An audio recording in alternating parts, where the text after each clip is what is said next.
Yo, what's going on, everyone? It's Brian and Jim here with Drink a Beer and Play a Game, and welcome to another episode of the Power Hour. Yes, hello, everybody. Welcome to episode 182. Thank you for joining us tonight.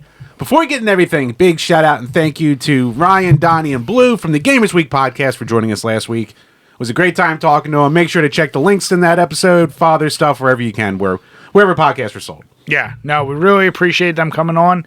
It was a great time. Can't wait to have them on again and maybe do another guest spot on theirs as well. Indeed. So, Chambers, it's been a minute since we've been together. Between kiddos being sick, this and that, guests. Yeah. It's been a little busy. I know you're a little rough from the weekend. I was going to hit you with a whole bunch of pumpkin beers, but I said, you know what? I'll just pick one of the big boys for him to just sip on and just get through. I mentioned having this before. I wanted to see your take. This is the one I said it was okay. It was kind of light. Didn't impress me terribly. But tonight we are going with the Glasstown Brewing Company's Clash of the Pumpkins. Once again, hell of a can design. This is how you do can design. Looks great. I've never had anything from Glasstown.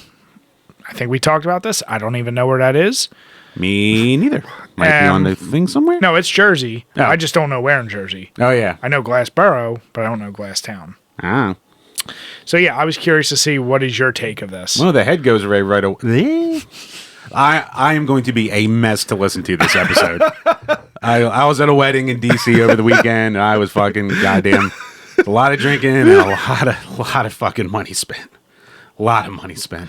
Goddamn that town. But, yeah, so might not be my finest hour. But, yeah, like almost no lacing. The head dissipated immediately. Spicy. Yeah. Got that sweeter spice smell to it. Yeah, this is, like I said, it's got little crumblies at the bottom. It's thin for a pumpkin beer. It is definitely thin for a pumpkin beer. And like you get it more in the aftertaste with the spice and yeah, this is definitely on the sweeter side. But it's weird. 7.2%. It's spicy. It's got a bite. It starts sweet and then it dissipates in your throat spicy. Yeah. That's weird. It's a weird thing for a pumpkin beer. Like I don't know if it's almost a too chemically tasting. There's something off about that. I couldn't say I loved it. Yeah, it's kind of feels like it's ripping up the back of my throat. I've had a little bit of a cough, but God damn it. Now, Jim, the real question is, how come you're not teaching us calculus? I looked the part. If you guys followed us on Twitter, you know what I'm saying. You know. But Jim, here's my question. Without dropping names and for people to have to look at our Twitter, there's been a lot of cases of these goofy-ass internet boxing matches. If you trained, is this someone you think you could beat? Oh, Jesus. All right, what are we fucking splitting words here? So, Tipster, he's a drama channel. He commented on the whole Lady Decade top hat thing, which blew up more as it does. And, you know, he was, like, calling out the retro community for calling them out. Yeah. And I was like, you're the last person in the world to call it a community for turning on each other. So... I didn't know who he was until I saw your thing. Mm-hmm. Put me down a rabbit hole. He's had an interesting year. Has he? I barely paid attention. Well, I just his accusations of being called a simp and a white knight. That's been going on forever. Oh, see, once again, I didn't know who he was, and I was like, "What is the?" And then I was like, "Oh." It was like a whole thing of, and you know how my mind works. I was like, I just want to see how this unravels. Oh, that's been the running meme with him forever. Is that like, you know, he's obsessed with e-girls and follows them all and shit like that. So, well, it was funny is some of our friends like got blocked by him, and then I checked, I randomly got blocked. I was like, I don't even know who. I said, what the fuck? And then he unblocked me, and then now he's protected his tweets, so nobody can see if you don't follow. And I'm like, this is someone who he must. I mean, obviously, he just lives online. Yeah, I mean, he's a very online guy, and like, I don't even hate Tipster. I was just like, what the fuck? What is this? And then you were very like for the amount of shit posting I've seen you do. That's what surprised me is like this idea like he got mad and had to tweet you for something you said that wasn't even that bad. I mean, I guess I hit a nerve. You hit something there. I was really drunk too, yeah. And I was actually shocked your take wasn't more offensive. Like when I saw him quote tweet you, I was like, oh, I wonder if this is good or bad. And then I could tell by his tone it was bad. I read your shit and I went, that's it? Yeah, I mean, it's whatever. So, I mean, internet fights are stupid anyway. Oh, no, but it just. I mean, I do have to give a shout out to everyone who just, like, hopped on him after he, like, I was feeling good. I posted a selfie. The one time I posted a goddamn selfie ever. Fucking. But his. But it was, like, weird because I look back at it now. Like, he blocked me and posted that. It's like a dig, but I'm like. I mean, being called like, yes, I am a nerd. I'm a nerdy looking guy. Being called a math teacher isn't the worst insult in the world, so it wasn't even that bad. All the things that could have, I was like, that wasn't bad at all. It's just goofy. It's just goofy shit. But yeah, no, Jim, having known you as long as I did, knowing you've never really been in a fight, I would love to egg that on. I would love to, and I know you're knowing my luck, I'd probably get dropped. Oh, here's the deal. I know you never self-embellish, but I would train you so hard. We'd fly Nick out here. He'd get you on lifting. I'd teach you fighting, and you'd be good to go. My God, Nick would love to train me, just in general, much less for a fight. We're not going to do the Doug method to you. Don't worry. Oh, God.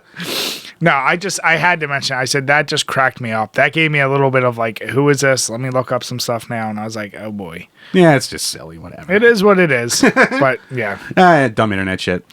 But yeah, Chambers. So we just finished filming Level 50 Club. We know we've been over to games you just finished, but have you played anything since those games? This past week just been playing more XCOM 2. I've basically I'm gonna let myself lose and then just restart over again because like I'm too far down in this playthrough. Are you gonna lose from the event happening or from just losing too many people? I was gonna do from the event happening, but then I just did the mission where the UFO shoots you down and you have to like take out a beacon and get back to the ship. I lost everyone but one guy. So I'm donezo no matter what. And that's after like reloading a lot? That's after reloading a lot. I fucked up because I had a good load. I had a good one going where like I could have saved like, I don't know, 6 out of my 7 people, but I just wanted to get that one person. And then I was like, fuck, no, I can do this. And then I reloaded. And then everyone after was just worse and worse. So I was like, screw it, I'm just going to lose this playthrough. And then, yeah, down to 1. And you're playing on normal, right? Oh, yeah. Yeah, it's another one. It's a really fun game, but my God, is it frustrating to lose that person that you built up. Oh, yeah. Have you been able to get anyone to full ranked? No. Now, did you do all random, or did you at least create yourself or anyone? Oh, just all random. Okay. I was going to create... I'm not going to create myself until I know I can get through it. Well, I was going to say, like, that is something I created myself. I was going to create a whole squad of, like, our friends, us, like, and stuff. I used to do that with the old Starship Troopers games, and same deal. I would be like, God damn it, it would make me not want to lose them that much more. Where it's the random guys, I'm like, I don't care about this Russian fuck. Like, yeah. I'm just going to lose them. Topical. Isn't it always with them? Yeah, well. But so that's been your main go-to right now? Yeah, that was my main go-to. I didn't really have a lot of time anyway, so yeah. We have another Patreon request I'm going to dig into this week. So yeah, I've been just blasting through, almost done.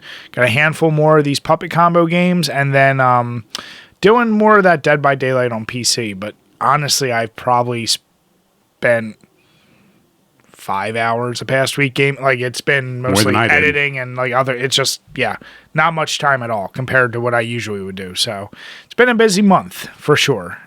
Personal and work and paid shit. Just, it's been consuming. Busy. Get old, you get busy. So, Chambers, what do we got this week from Patreon? Yes, patreon.com/DrinkABeerandPlayAGame, where for as little as $2 a month, you can ask a question and we will answer on each and every single one of these Power Hour podcasts. Whew. First up, I am, like I said, running about 60-ish% at best, something like that. From JD Maines. My question is, why are Philly fans such trash and Braves fans such class? Well, that worked out for you this weekend, didn't it? Yeah. Didn't it, JD? You know, the moniker of Phillies fans being trash is such a cliche that at this point I'm like, we just are one of the few. I mean, I would argue Philly when I think sports towns that get super behind their teams and a little too animated, who would rival us in that? I mean, if you want to talk about class, I'm sure the real culturally sensitive.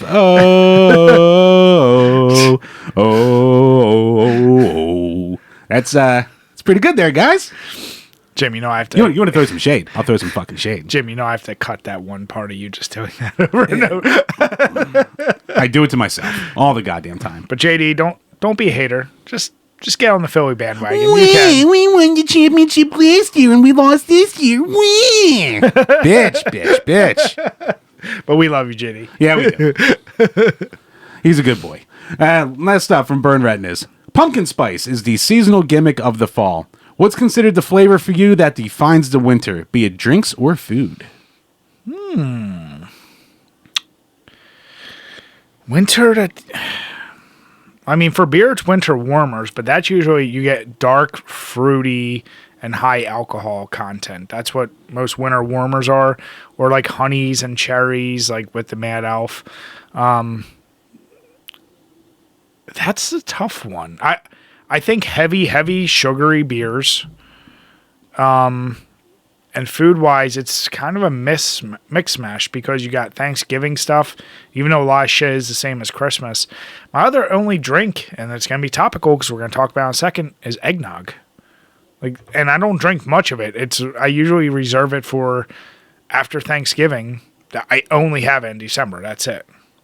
I've never had eggnog. Seriously? Yeah. Why? It looks like a bowl of cum. You eat cum all the time. Yeah, but wrong vessel. Brian, if you watch Food Network, presentation is a big part of the scoring.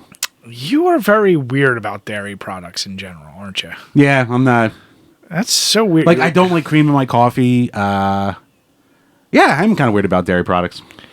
What happened to you as a child, Jim? I don't know. Probably something repressed. There's something. Probably something. You repressed. don't like. You're one of the few that's like, I don't like milk or chocolate milk or. I do like chocolate milk. I like my chalky milk. No, don't you? You're I like like the weird. milk Yeah, too. that's the asshole answer. What asshole That's answer? What It's delicious. But you're like, I don't like hot chocolate or chocolate milk or this or that. I don't like hot chocolate. I don't like a lot of hot drinks for the most part. You just. I don't like tea. Eggnog is not. I'm not trying to sell it. Like, here's the deal. I'm not trying to sell it like it's amazing. It's something. It's like ginger snaps. I don't like those cookies, but every once in a while, my wife loves them. I'll be like, you know what? One night, I'll indulge. I'll have like half a sleeve, and I'll be like, that was pretty good. Then I won't have them for another year. Eggnog's the same way for me. I'll get one of the usually pre-made, like Southern Comfort one is the one I usually go with. Yeah. I've actually never had alcoholic eggnog, though.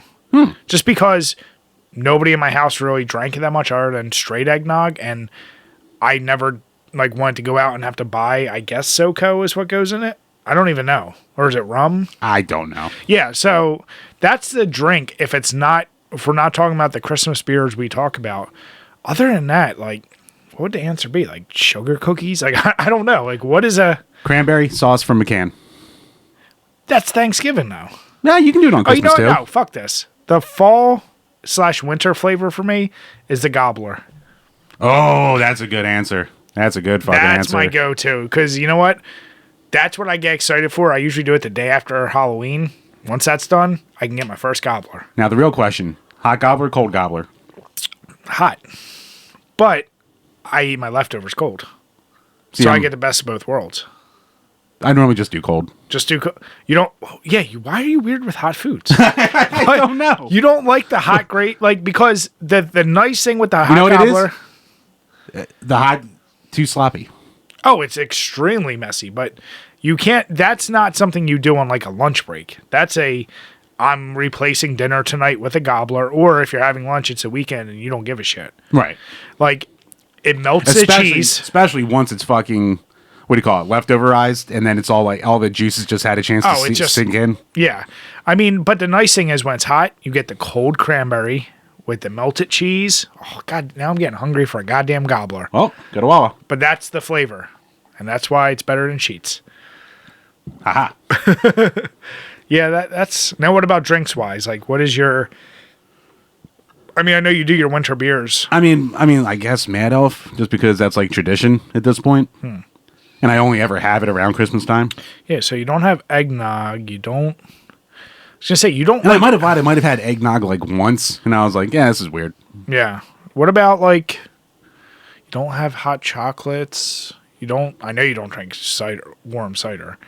I've had it before. I don't hate it. I don't go out of my way to have it. That's interesting.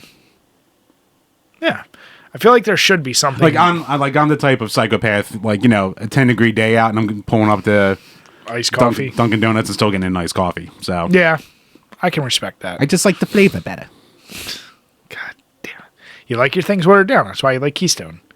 Yes, correct. Jim doesn't like too much flavor. That's the thing here. Don't be too tough. But that is a great question. And as a recommendation, once again, if you're looking for beers, do yourself a favor. If you have a Mad Elf or a Rude Elf near you, try those. Otherwise, stick with the Belgians, the St. Bernardus. I think it's the one with the monk on the front. The triples, the quads, and I forget the other one. They're so alcohol heavy, but heavy in dark fruit flavor. They're perfect for like if you're sitting near a fireplace or just whatever. It warms you up. They're sippers. They're not meant to be drank fast. Try those out. Yep. So that takes care of it for this week. So once again, thank you to everyone for the support. Get those questions in, and keep an eye out. The new bonus episode should be dropping soon. Very soon. Yep. Yeah. So, Chambers, speaking of eggnog. Yeah. So we were tagged by Kit. No, Lucas. Eggo Nog. So, good old Eggos, and I think it's Southern Comfort. No, it was like a specific like brewery or something, I think. Oh, yeah. Hold on. So Eggo Nog, they're basically calling it their Sugarlands Distilling Company. It's their Appalachian sipping cream. So here's the deal. Now that you've told me you've never really had it, you can bet your ass we're buying it. I actually do kind of want to try this. Because here's the deal. But I'm going to make you first try regular. Because what I'm curious is this just going to be regular eggnog, maybe with a little bit of syrup taste, like a maple syrup, which would be delicious. Yeah, a little more buttery, a little more maple-y, syrupy. Now, let me ask you, since we know you're a psycho with everything else. Yeah, correct. Do you like Eggos? Yeah. Okay. What is your go-to?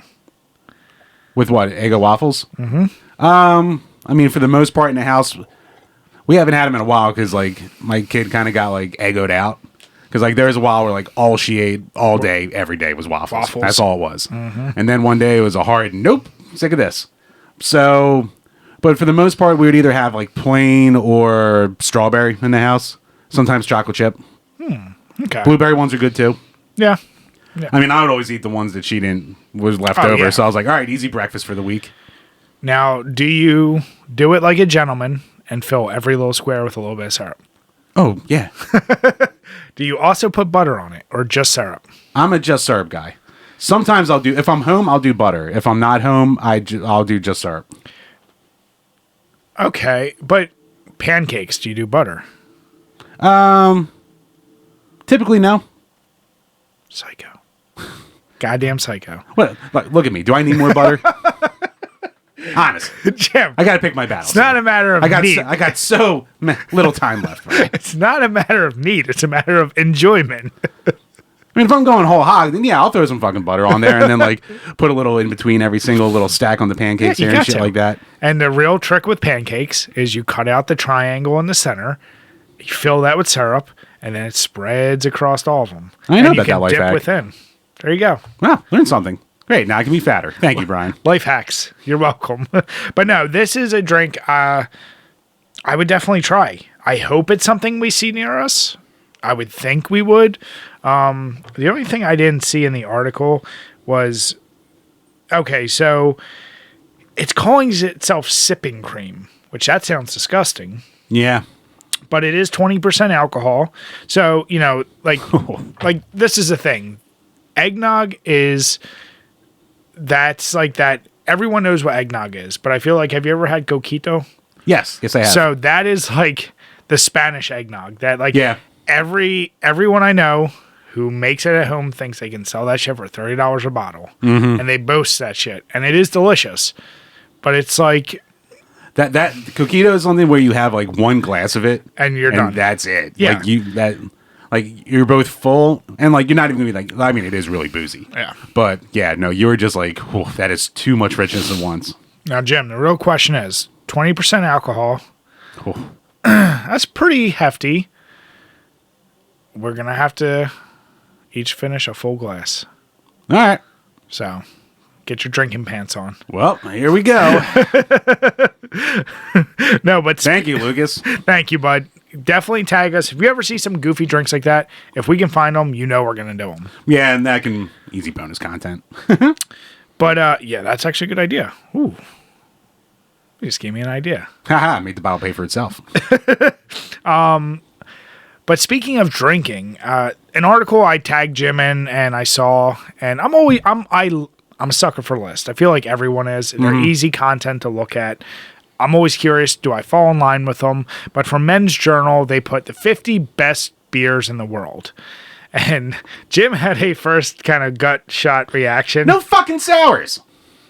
No. Disrespect. Now, to be fair, they did break this list down into, what is it? 10 beer. It was 10 beer types. So yeah, so they did 5 beers. Some type meat. So they did 10 beer types. I'm not shocked sours isn't on there. I know that hurts your feelings. But let's be honest, that's still niche. It's getting popular, but it's niche. What I was happy was... It's both niche and the thing that everyone's already sick of now. It's like the new thing to hate. Because it's being pressed a little too hard. Yeah, so are fucking IPAs.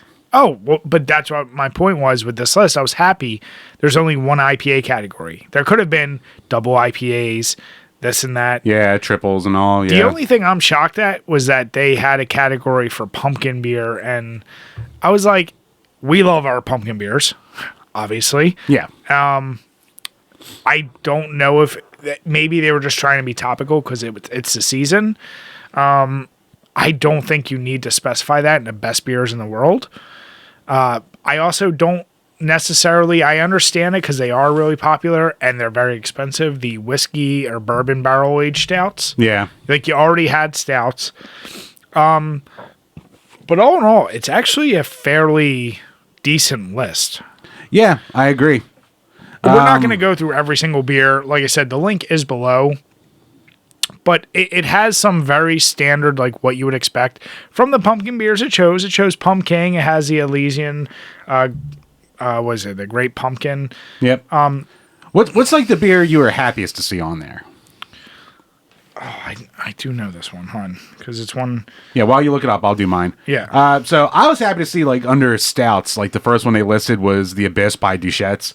Oh, I knew you were going to get happy about that one. Yeah, because like I fucking love Duchette's, but I can never find it around here. Like it's been only a handful of times over the years of doing this page that I've been able to get it. And like the Dissonant is one of my favorite beers of all time. It's their like cherry barrel aged sour. But the Abyss, like that was fantastic when I was able to find that. But I only found it once. So the two I was actually happy right under yours, the Founder's Breakfast Stout, which I tell everyone. You always talk that up, yeah. Gotta try it. Like that is one I can't oversell enough. It is just, the flavor profile is out of this world. But right underneath it, the one I said I would have a beer for life is Guinness. It deserves the respect. Outside of that, like I said, I was kind of curious. Like you know what? I wasn't really angered by, besides no sours. I wasn't really angered by any of the selections either. No, none of them made me go, seriously? Like they have 3 Floyd Zombie Dust, which I've talked about many times as a pale ale. It's a great beer. Even the pumpkin ones, I'm kind of okay. Yeah, like them having Dogfish. Like I was actually kind of surprised to see Dogfish Head's pumpkin on there. Mm-hmm. On now. I cannot talk today. On ya. Get on ya. Get on in ya. But Jim, why do you go to Louisiana when you get really tired? I am a sleepy boy. Maybe that's what Cajuns are, Brian. They're just a sleepy people. God. But yeah, I mean, even with that, like that was like the like not even a meme. Like that was like the most hyped beer back of like 2013, 2014. When we started this site, and I'm surprised after all these years. Like I never hear anyone talk about it anymore. People still talk about like the 120 minutes and shit like that, but the Dogfish Head pumpkin, no one gives a shit about that anymore. Yeah, Dogfish Head is one of the more extreme cases of had all the hype. It was even on that Netflix show, was it Brewmasters or whatever. That guy, Sam, who looks like a cousin of Keanu Reeves, big personality. And I feel like I haven't heard shit about it anymore. Yeah. Which is, not they're all saying faithful. You don't go wrong with them. Yeah, like you'll never have a beer from them and go, oh. But what you will do is every time you pick up one of their bottles, you go, yo, there's like 20 flavors in here. And you taste, you'll be like, I taste one. Like, I taste hops. I taste booze. You're like, what? Okay, there's all this other stuff. I don't taste coriander. Bet you don't even know what coriander is, do you? I know of it. I knew you didn't know what it was. God damn it. It's a spice. Thank you, Jim. See? Of. Like most things in life. Know a little bit about a lot. Jim, it's the flowered version of cilantro. Oh, really? It's a little bud at the top. Oh, no shit. Did not know that. All right. You learn something every day, Jim. No shit. Now I forgot something else. What's my kid's name? Damn it. Damn it. Damn it. But yeah, no, this is a good list. Check it out. What I would be interested in, and Jim, and I was thinking when I saw it, is I would honestly like us, we just get each one and give our own little ranking of that 50 list. It's a pretty easy list, and we can get access to pretty much all those. Yeah, none of them's really that hard to track down either. And that's what the guy said in it. He wanted to make sure this is something you can get pretty much anywhere. Yeah. So you're not going to see crazy local selections. Right. Yeah. All right, Chambers. So our next article comes from Tweaktown, and it actually covers a question I've been thinking. How much does Game Pass actually make? I was kind of surprised that this, what do you call it, get more press or anything like that. But yeah, so as we all know, the big news, and we're going to be covering a lot of stories related to this tonight. It's just what last week was. Yeah. The Microsoft merger with Activision Blizzard. And Sony's bitch fit about it, and all the different countries putting in their reviews of it, of whether to approve it and shit like that. Mm-hmm. And this is turning into like a worldwide thing, basically. It's crazy. So a bunch of regulators are going through their review process, but some Big Dog and Warren G. God. Regulators! Round up. But yeah, Brazil's Administrative Council for Economic Defense, they've approved the merger, and they released a document outlining its thought process. And part of it was basically multiple game subscription services for consoles for 2021. Microsoft comes in at $2.9 billion that they made off of Game Pass in 2021. Nice little chunk of change. I'm sure that's probably going to go down since, the spending on gaming's gone down since, lockdowns and shit have ended more so. But it's still probably going to be like close to that. Honestly, I would argue it might go. I think you're going to see game purchases go down and subscription. Like, it's easier to justify whatever, $20 a month, and you get access to all these games. Yeah. Versus $60 a month on one new game. It's true. So yeah, Xbox in total made $16.28 billion. The Xbox brand in calendar year 2021. So they're hurting. Oh yeah, poor guys, poor bastards. Yeah, so Game Pass made up roughly 18% of their total yearly revenue, and 30% of its games and services revenues for the period. So now, what's interesting is they didn't count whatever their PC Game Pass audience is. Yeah, that was just console. Which I honestly believe that number is probably higher than we would anticipate. Not equally as high, but I would say maybe half. Yeah, because really, it's like, if you have a PC that can do it, why wouldn't you have Game Pass? It would make no, like, same deal, yeah. Unless you're like a Steam elitist and you only have Steam and nothing but Steam, which, I guess, knock yourself out. You could do that. Cheap, but yeah. I mean, also, if they're not counting things like Steam Deck, not saying that's a big blip on the number, but I'm saying, like, all the things that we saw, and one of the other news articles we have covered is that Game Pass is coming to Oculus. Yeah. So just adding on to just how popular it is. Yeah. When I saw that having like its own UI in the Oculus settings, I was like, holy shit.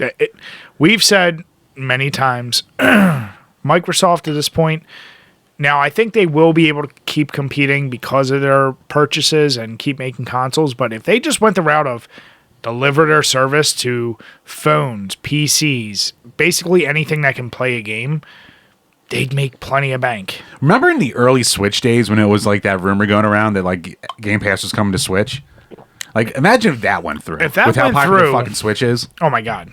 I think the only reason Nintendo wouldn't want that to happen is because more people would buy that than their own service. That and Nintendo is still very old school Japan and very protective of like Territorial. Yeah, like they don't want a Western company anywhere inside of their back end. Well, we'll show them like the Last Samurai did. Sometimes you got to adapt and improvise. Sometimes you got to throw a white guy in there, fuck up the place. Sometimes you just sake. Just get Tom Cruise. That's all you need. What if it's the first commercial? He's the face of Game Pass on there. Just puts the shades on, does the smile. Yep. I mean, I think it would be tremendously if that ever went through. Whatever the next iteration of the next Nintendo console, if Xbox works that deal out, that'd be they triple their numbers for Game Pass. Yeah, there's been no talk about that since 2017. So it's probably not happening ever. But just imagine one day they had like a Nintendo Direct and they just showed like the little swirling Xbox logo coming in. Pandemonium. If it's not like Nintendo wouldn't be coming out of there with money in their pockets too. Yeah, for sure. And they then wouldn't have to worry about how to figure out how to do cloud gaming on their end for all those titles that Xbox could just import. I wonder if Xbox looked at Nintendo's like internet infrastructure and was like, never mind. Yeah, I am curious what the ultimate what fell through there, but yeah, Game Pass. We've said many times it's undeniably best service out there. Offers the most amount of games, biggest bang for your buck, biggest AAA titles. But Bri, PlayStation stars. But Bri. But Jim. Stadia. Only you have to spend $17,000 to get a game. But Bri. But Jim. But as Jim said, this leads us into the bigger conversation with the merger that happened. So Sony's biggest basis, and it is interesting because we've said we're not shy. We're huge Call of Duty fans. Yep. But Sony's whole basis is basically on the grounds that if they make Call of Duty exclusive, that hurts their bottom line. And I love Microsoft's repeat, like, dude, you're number one, you'll be fine. Mm-hmm. Like, you're too big to fail. You outsell us by like double. At least double, yeah. And it's like, they're like, one game is not going to shift that. And they're like, in a competitive market, you can make other games. I guess obviously while you're trying to do a merger, you're not going to say this either, but Call of Duty isn't what it once was either. Warzone is huge. Warzone is actually huge. Warzone revamped and revitalized what was the juggernaut. It's made it the juggernaut because honestly, when you think Battle Royale now, it's down to Fortnite in that. Yeah. And I see this outlasting Fortnite. Maybe. I can't say that for sure. Because Fortnite those licenses Fortnite gets. Fortnite, hey, they throw some money. How much fucking money did they make off Goku? Dude, oh my God. Yeah. At this point, what they're smart is they're doing the licenses for the memes, for the quick video. Like, they're in tune with the internet, whereas... They know how to make it viral, yep. Yeah, whereas Call of Duty, they have tried to implement some funny-ass, like... I do get myself watching some of the finishes or like the giving the middle finger and stuff, but they can't compete with the same way Fortnite can. True. So in the UK, they have the Competition and Markets Authority. So they said in their inquiry into the $70 billion merger, they went to a second phase. So which means they're, looking into it further to see if it's a whole thing. And Microsoft basically said that they're misplaced and they adopt Sony's complaints without the appropriate level of critical review. These unsupported theories of harm are not sufficient to justify the preference of Phase 2. Suggestion of that incumbent market leader with clear and enduring market power could be foreclosed by the third largest provider of losing access to one title is not credible, which, it's a good argument. Like we said when the merger was first announced in general, PlayStation's won every console generation since they came out. They have always been the market leaders since they've come out. It's nuts to me they're trying to make a claim, and without doing the research, even if Call of Duty still is the number one selling game, we know it's been that way for many, many, many years, but yeah, that's one game. Like the consoles are going to sell. And it's funny because Sony even said in that same article, they said even if they don't make it exclusive, whatever their survey they did stated that a lot of PlayStation users feel they're going to go over to Xbox anyway because Call of Duty may end up being free on Game Pass day one. Yeah, so even besides that they could have, exclusive things, and like you said, free on Game Pass. Which, hey, guess what used to happen? Fucking back in the 360 days, Xbox was the bigger one. Call of Duty, they threw more money at Call of Duty. Yep. They had exclusives first. They would get it first and have Then and the battle passes and all that shit. And then PlayStation 4 is huge, and then it shifted there. So now Sony's complaining about the same thing that both sides have been doing for 15 years now. And it's also like not fair in terms of PlayStation has had the ability to have so many more exclusives longer, and especially, let's be honest. And that is partly Microsoft's fault for never doing anything. Well, no. What I was going to say is PlayStation, you're known at the end of the day for your exclusives. That's the thing that people really love for you. Yes, you can get into the minutia of like, if people want to say, well, this performance spec is better than this one, but yeah, people are still going to buy PlayStation. They love your exclusives. Xbox has always had an issue outside of Halo and Gears of War. I'll throw Forza in there too. They have issues with their exclusives. So they went the route that we've always said, like, we're not going to try to compete with you in exclusives. We're just going to buy out other folks and just have them be exclusive to us. Yeah, so it's just like... Let me ask you, the only time I would ever consider any company buying out another company a monopoly would be if, like, Nintendo bought Xbox or vice versa. Like, if one of those mergers happened, I would say... Here's the biggest example of our lifetime. When WWF bought WCW. That's what I was going to say. Like, that is the definitive... Like, that's when you had one company forever. Like, TNA had its little spark of relevancy before fucking Bischoff and Hogan ruined that, but... And AEW's here for now. They're here. They're trying. They have their niche audience that isn't growing but isn't falling, so... But yeah, that was a true monopoly. This is not. It's one game. And I like how they're leaving it at just Call of Duty. Like, they don't want to talk about Bethesda and all their titles or anything. We know what it is. Like, Call of Duty is still, well, obviously, it's still like a huge seller, and it's one of like the highest sellers every year for Sony. So, yeah. What I would say, right now, they're considered the place to go for Call of Duty. If Microsoft turned around and said, I doubt they even have this kind of bank, but said, we also now acquired Fortnite. Okay, then you might have an argument of monopoly. I don't think they're fighting with the Chinese government. No, but you get my point, is if somehow they did that. True. If they pulled, then I could say, okay, you took the two biggest games out there right now. Right. And made it exclusive. And like we said before, even with this merger, they would still only be like the third largest gaming conglomerate in the world. So it's gonna hurt, quote unquote, only. But yeah. None of these companies are losing, as we said. So it's a weird one. I mean, I get PlayStation. They don't want they don't want to hurt their bottom line at the end of the day. Call of Duty is a big seller for them.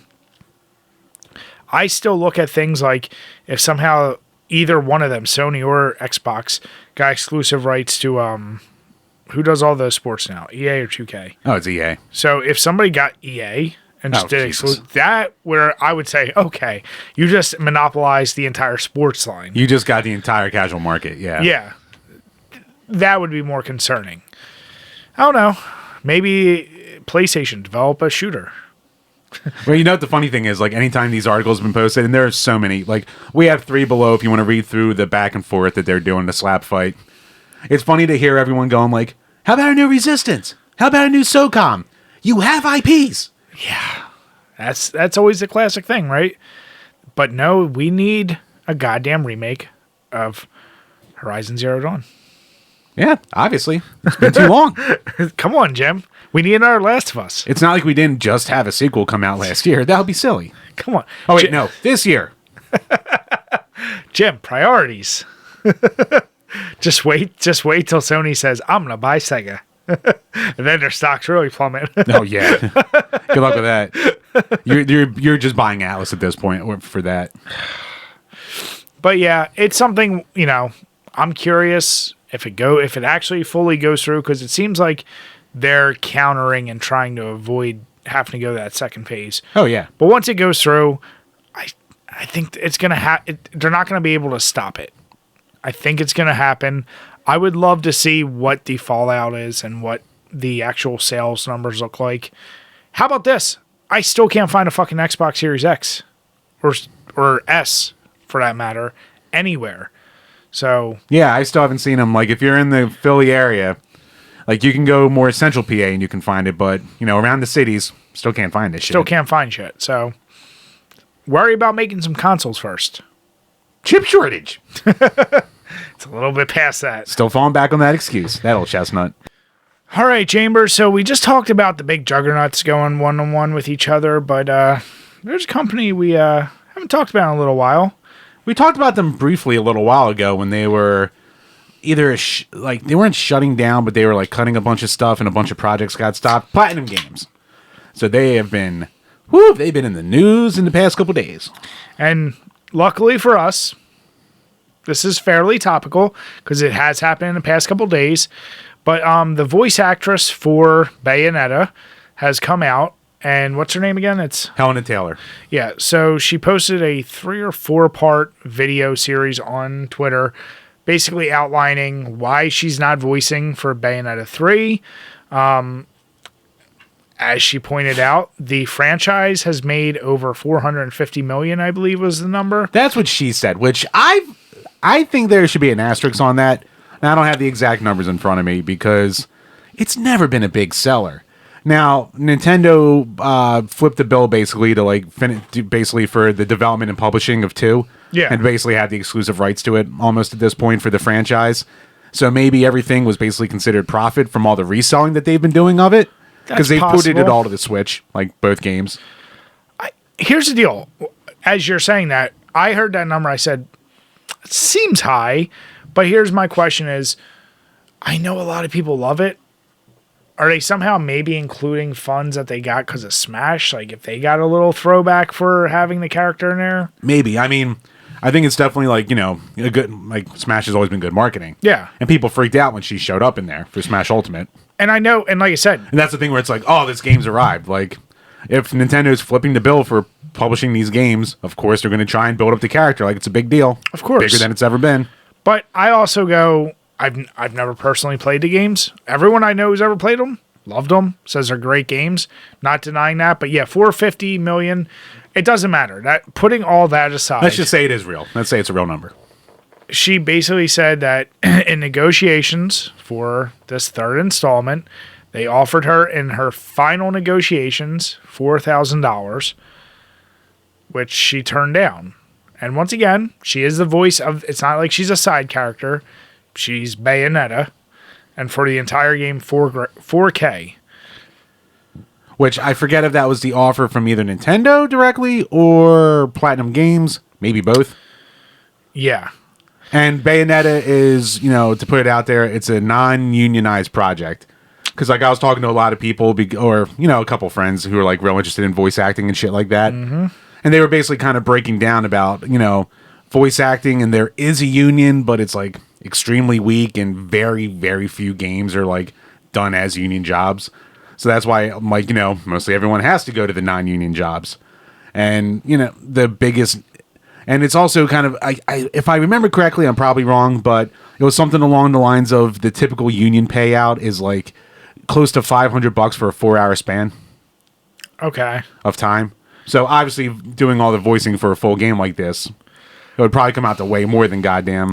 Well, okay. So here, my first thought when I heard that is, without knowing that piece of it, is I did see a lot of people, I was actually amazed at the reactions. There was obviously just straight defenders of her, and then there were straight well, why didn't you negotiate better? Or, hey, they offered you this money, you turned it down. You shouldn't be personalizing this now. Oh, Bri, the tide's turned even more, because now we're entering she's actually the villain arc, because they're oh, she's a Trump supporter and a cop supporter and shit like that, too. So we're hitting all the cycles of hero to villain, maybe to back again. It's interesting when you hear her speak, and she says it multiple times. I'm a lover. I'm not a fighter. I don't like these kind of things, but I feel powerless about this. Here's the deal. I don't know what the right number is, even if it's $500 an hour. So what are we saying? Or 500 for 4 hours, and like I said, that could be wrong. So what is with being completely ignorant, it's not, we know it's not the biggest franchise. It's a big franchise, but I don't know, like, what is the right number to pay someone like that? Is it 20K, 30K, 40K? Like, what is a number that would make everyone go, that's more reasonable? I mean, that's the thing, because like other stuff has come out in the meantime before we even get into that too. Because to be honest with you, I don't know what the right number is. Yeah. And as far as like anyone who's really involved in voice acting goes, like voice actors have always been like universally kind of screwed over in their payouts and shit like that. Yeah. And they've always been, they've been highly replaceable. So like the companies will come, like we talked about last week with Chris fucking Pratt. So like, they'll pay money because like Jennifer Hale is a bigger name in the voice acting community. Yeah. They're bringing her in for $3. And for all we know, she could do a good job. Who the hell knows? We haven't heard it yet. But I hear what you're saying with that. But that's my point. Is like, oh, but sorry to cut you off real quick. I just want to do while it's on my mind. And like when Platinum made the announcement, basically that it wasn't going to be her, they were like, "Oh yeah, it was like a scheduling conflict." And that's when she said that she was like, "It wasn't a scheduling conflict. You just gave me an insulting offer." And I said no, basically. I guess she broke like an NDA to make her video. I was gonna say that was my thought. Is the company is trying to maybe on both sides save face. Like, we gave her an offer. Like, they know they gave her a shitty offer. She didn't accept it.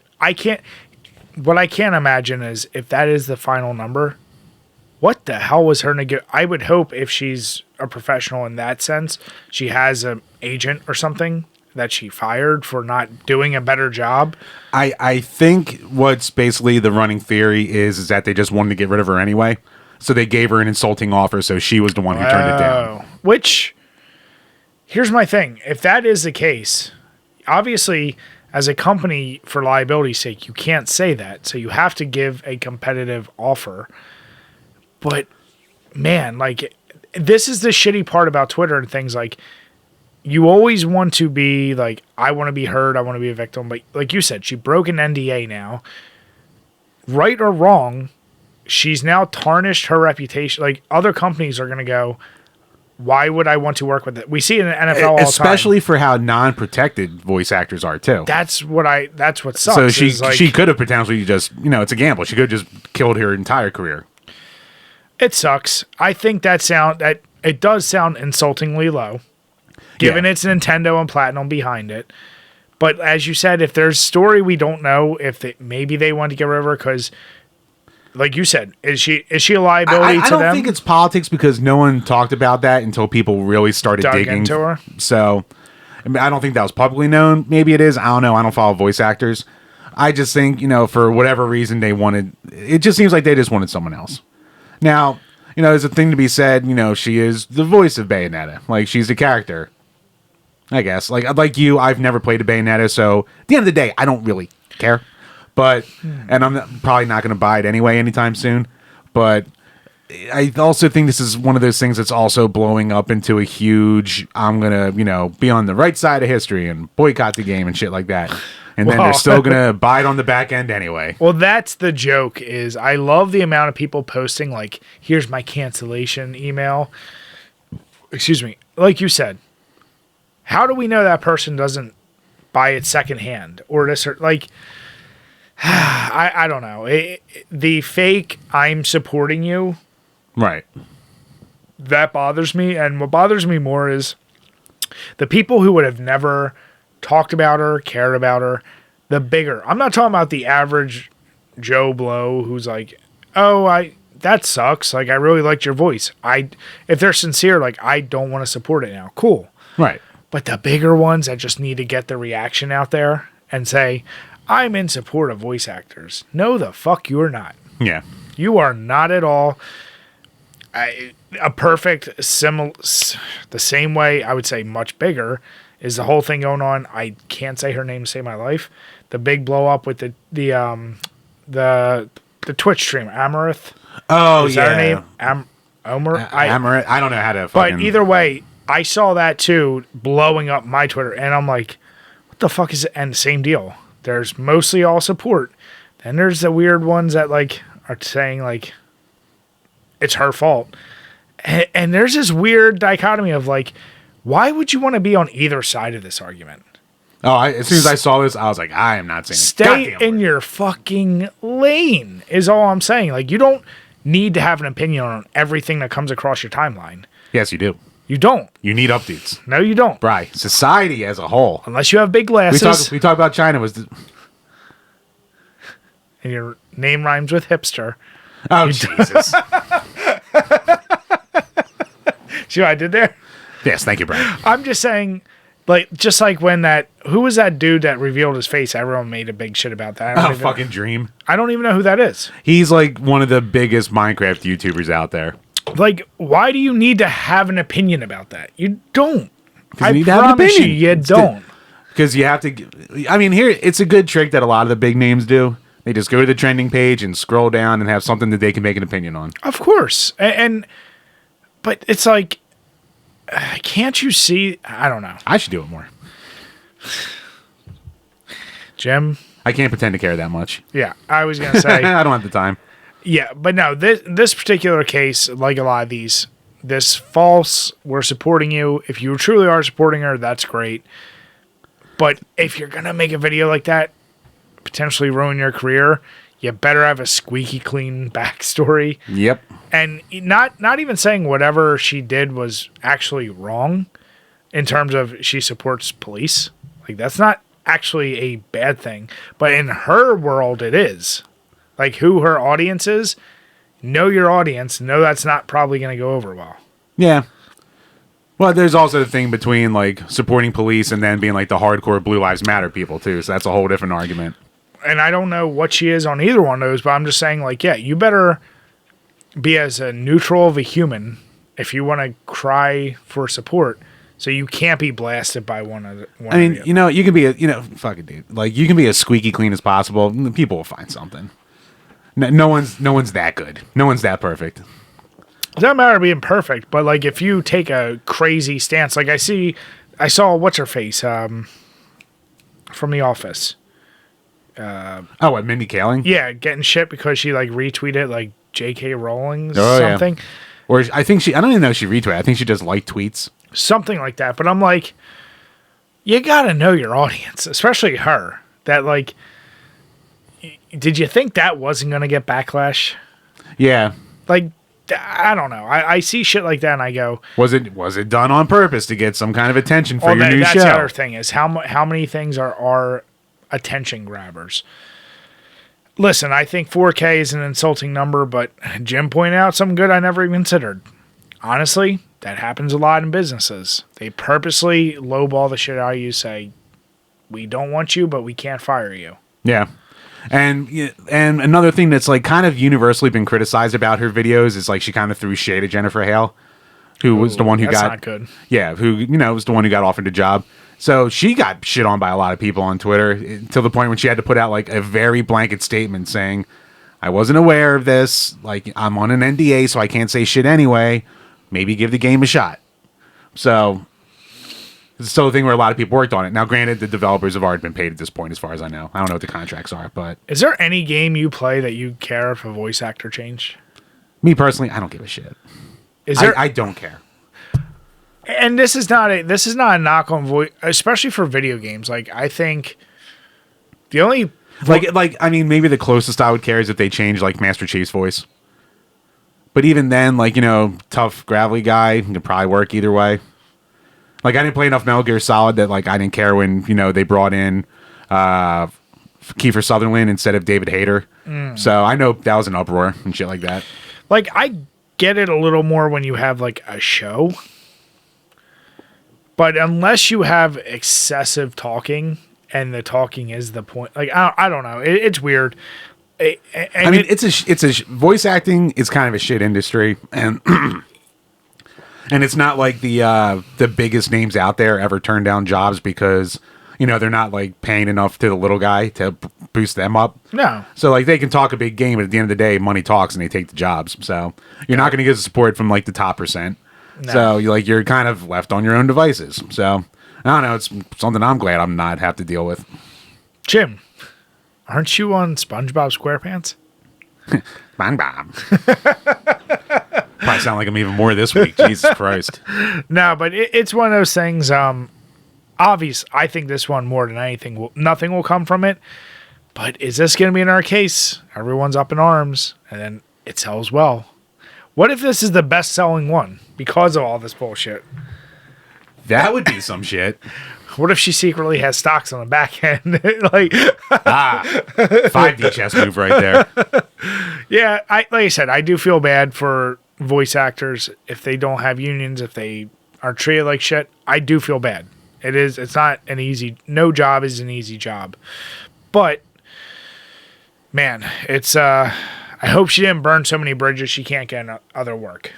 Yeah, I mean, hopefully she didn't fucking screw herself out of every job ever from now on, but yeah. I don't know. Good luck getting those non-union jobs. Yeah. Or good luck getting those union jobs at this point, too. Jesus Christ. But, Jim, I mean, I guess the other topical thing, luckily it happened before tonight. Is there one place she could land? Is that what you're trying to get to? I mean, she could if it was talent. If it was still around. Good old G4, Jim. Oof. What happened there, Jim? Well, Bri, if you want to give me a real quick answer, I'm going to say fucking Comcast. But is it that easy to just put it on them? No, I mean, because like it isn't like obviously with the higher ups in Comcast, but it's been like a cascading effect from down there.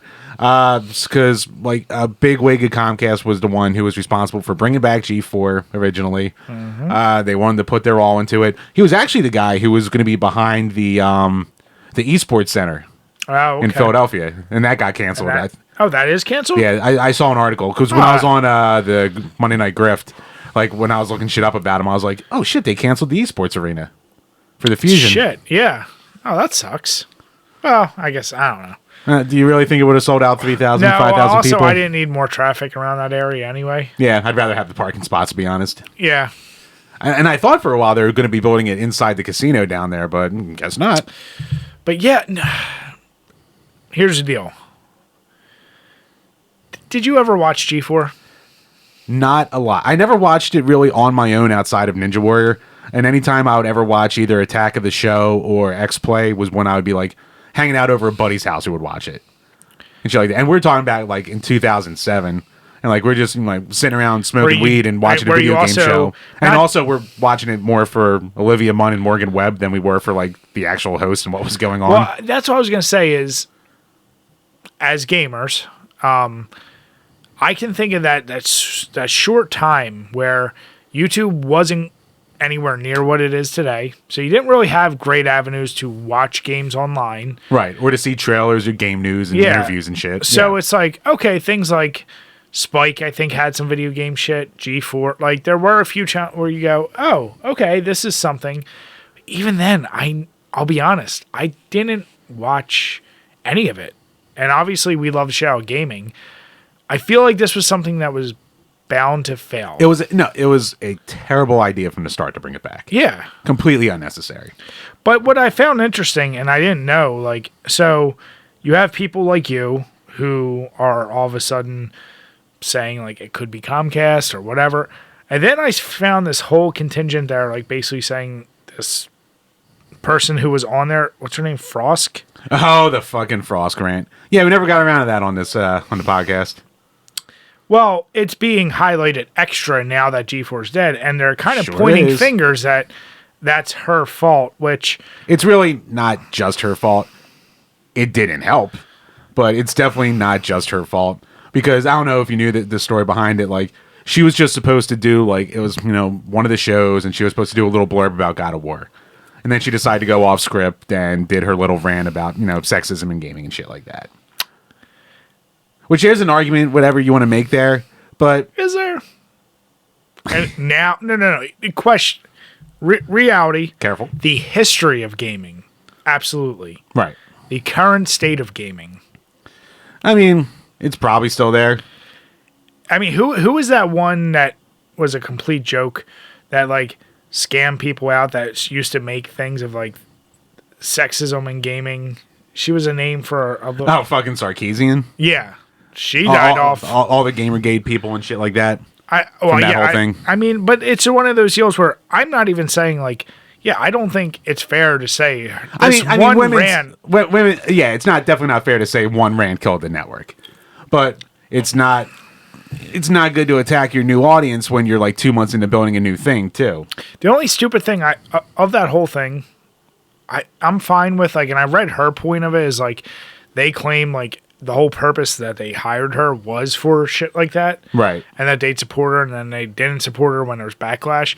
My biggest they supported her a lot. They pushed it a lot for like the first month or so after it happened. But then a couple months ago, when a new president came in because it was failing, they like immediately just like wiped that ran off the face of the earth as much as they could. It's the internet. My only problem is I'm fine with rant about what you want, but if you end any comment with if you don't like it, don't watch. Yeah. That's the one statement you should never like. I saw that and I went, that's a like whenever someone says that, my mind goes, okay, I won't. And it's like, it's fine when you have your own YouTube channel and you say some shit like that, you're affecting yourself. If you're on a network and you say it and you piss somebody off, you just fucked over everyone.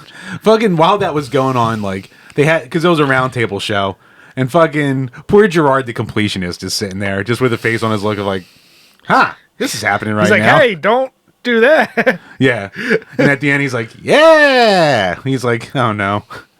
But like it sucks for G4, like all the people who work there, especially because there's been layoffs going on for like the past month. Yeah. Like they've been gutting the thing even beforehand. But I think as of yesterday or 2 days ago, we're recording this on the 13th? 17th. Yeah. Days, whatever. Where am I? As of like either yesterday, I think yesterday, they sent out a tweet that said, as of right now, the thing's no more, all production stopped. Like, that's how everyone who worked there found out. And we're hearing more and more, as we said, it's funny and it's not funny. Like, this is not the first case of people finding out something's failed, fired, something else via Twitter. Brutal. That is breaking up by text on expert mode. It is. And it's also a symptom of, as we said earlier, people breaking NDAs left and right. Companies are like, fuck it. We'll just reveal it publicly. Everyone's going to find out at the same time. I never think that's a correct way to basically fire an entire staff. Yeah. I mean, there's ripping off the Band-Aid, but Jesus Christ, maybe have one last, all hands on deck meeting or something. Jesus. Yeah. I just, like I said, G4 is a thing that I didn't think it could have succeeded. I don't think the appetite's there. There's so much easily available on your phones, on this, on that. I don't think you need a TV network behind it. And did you watch any of the stuff that they were putting out? No. It wasn't great. It wasn't. Like let's be honest here. Like, there is a lot of like good people working there and shit like that. It's nothing but the talent. Yeah. It wasn't even about the talent and shit, but it's just like what was coming out there. Like, it really wasn't great content for the most part. Like, some stuff was fine, but like everything I turned into, and I was like, man, this just it all felt dated. Well, and that's the thing it was so dated and unnecessary. TV shows, TV in general, networks, news, it all feels dated because at the end of the day, you still have to go through that process of you have your idea, then it runs through a producer, executive producer, da-da-da-da-da. They make their tweaks. They want to adjust it so it's more palatable. That's why YouTube, for all its problems, shit is successful or unsuccessful because you're delivering the shit your own way. Right. And when you get some of these bigger channels that, especially when there was that whole issue with multi-channel networks where all of a sudden it did feel like TV a little bit and you're like, this feels a little weird. Yeah. There's a reason behind that. Versus when it's just one person doing all their own shit, you go, I dig this. This feels authentic. G4 could never feel authentic. Yeah. It's like how E3 is coming back. And I'm just like, man, like I've harped for years how unnecessary E3 is as an event. And for the couple years we haven't had it, we haven't missed a beat. Like, who's happy E3 is coming back? All the industry people who can fucking hang out together again. Yeah. That's all it is. Those are the only people happy about it coming back. Because everything you get at E3, you already have from Nintendo Directs, Sony States of Plays, and Xbox presentations and shit. And YouTube. And Twitch. In a world where the only reason E3 and things like that will survive, like you said, are industry people wanting to hang out. It's an event, but also they're recognizing content creators, streamers, whatever. It's an opportunity. They'll want to get on there just so they can have the juicy, like, at E3 Live. Yeah. And, like, streaming from it or having photos, ops. It's a circle jerk. Yep. But you know what? I'm fine with that because it's like... At least it's relevant. Yeah. Like, fucking G4 was talking about, like... They were talking about, like, Star Fox Adventures and shit like that. Like, they were talking about old-ass games. Like, you're not gonna... like, on YouTube, like... You need to have a young audience if you want to really grow. Yeah. And they were talking about old shit that they liked, which is cool, but you still need to have, like, current shit to bring people in, too. Yeah. It's almost impossible to get me to watch relevant live TV now. Yeah. I can't tell you the last time I just turned on the TV and caught something that, other than, like, sports, I don't catch anything as it's happening. G4 would never have done... No, I don't think there's a video game thing that I would possibly want to tune in for. Like, people out there who fucking are listening and you watched G4 back in the day, like, even back then, did anyone care about Adam Sessler? Like, did anyone really care? And more so now that he really looks like Grandpa. Like that should be the face of your company. Like, I know he's that nostalgia act for it, but, like, come on, man. Yeah. It's, I feel bad. You know what I feel bad for? The people who were working there. As Jim and I said, I'm sure there's plenty of talent there. Writers, producers, content creators, whatever. That sucks. You guys thought you had a great opportunity. It fell by the wayside. You know, it's really fucked up. There was one report that came out that, like, apparently they did try to get, like, Olivia Munn in the fold, and they apparently gave her, like, a 7-figure number to help promote and be, like, an ambassador for it. She didn't do shit. She just banked that fucking money. She maybe did one fucking tweet, if that. That's called having the power and knowing how to wield it. What the fuck was that contract? How do you not put in you have to do X amount of work? Jesus. Can I have that? Yeah, there's a lot of good faith contracts out there that fall by the wayside. Just like with voice actors. They're the inverse. Olivia Munn has all the power in that situation. She goes, yeah, I'll do it for you. And then as everything else fell apart, she's like, I'm good. Yeah. I just hope for the sake of anyone who was there. I think we just talked about this recently about the other company. Like, as long as they didn't have any, like, non-compete clauses or shit like that would stop them from getting gainful employment.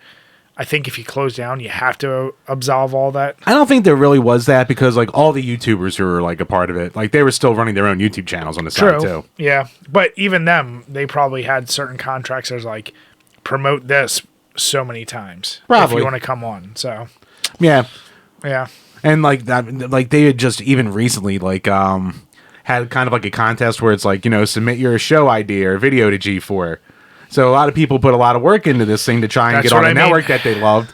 And then, all gone. All wasted time. What's worse, the ones that took the time, submitted, didn't get it, or took time, submitted, got it, had their hopes all the way up here, and then it's like...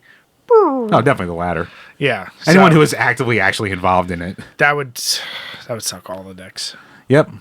Yeah. And I mean, like, to talk about, like, fucking mismanagement and terrible use of money. Did you see, like, again, we talked about this on the other show, like, the set that they fucking built?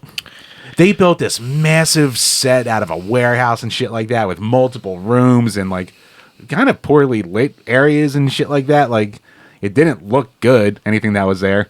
Like, one of the backgrounds had, like, an Atari plug and play sitting there. Like, why is that the controller that you're throwing out there?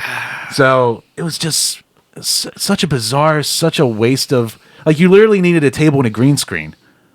A table, a green screen, and, like, talent or, like, a good idea for stuff. But that's the antiquated, this is a TV show now. You do TV show things. But you didn't have the passion behind it, the right people necessarily probably driving it. If somebody who was truly like a huge leader in, let's say, the retro gaming community wanted to build something like that, they'd have an idea of, like, this is really what I want. Well, apparently the guy who, like, brought it back, who was, like, a bigwig at Comcast, like, he really loves gaming and he really loved the original G4. But then when it was failing, he just got booted, basically. That's what happens. You got to be able to make... I mean, we've seen how many things fail. Like, just having the passion and the creativity isn't enough. It has to sell shit. Man, I wish Comcast would do that with the front office of the fucking Flyers. Maybe get rid of some of them.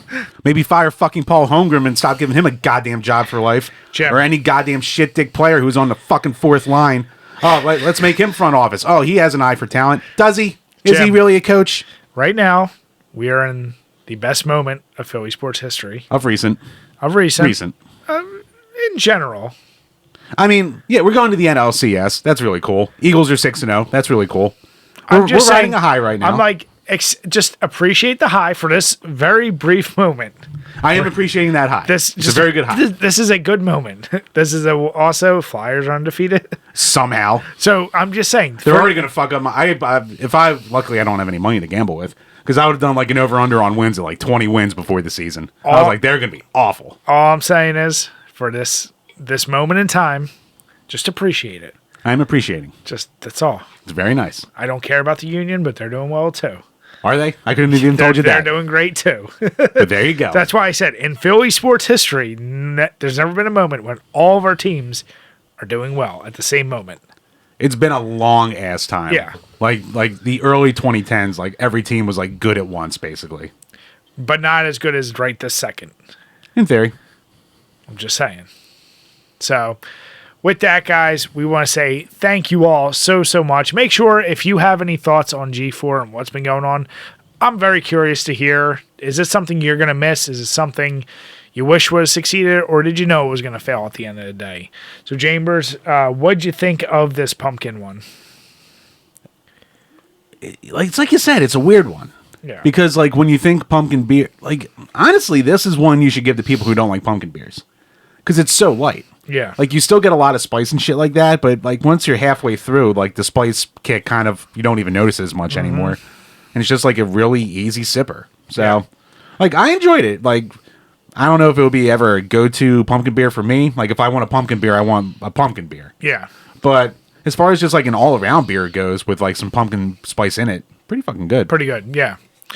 So with that, guys, thank you so much for watching. If you are watching and you haven't subscribed, please hit that button, hit the notification bell. And if you're listening to us on iTunes or Spotify, hit subscribe. If you give us a 5-star rating, we will read any comment on this podcast. With that, we want to say have a good night and cheers. Cheers, all.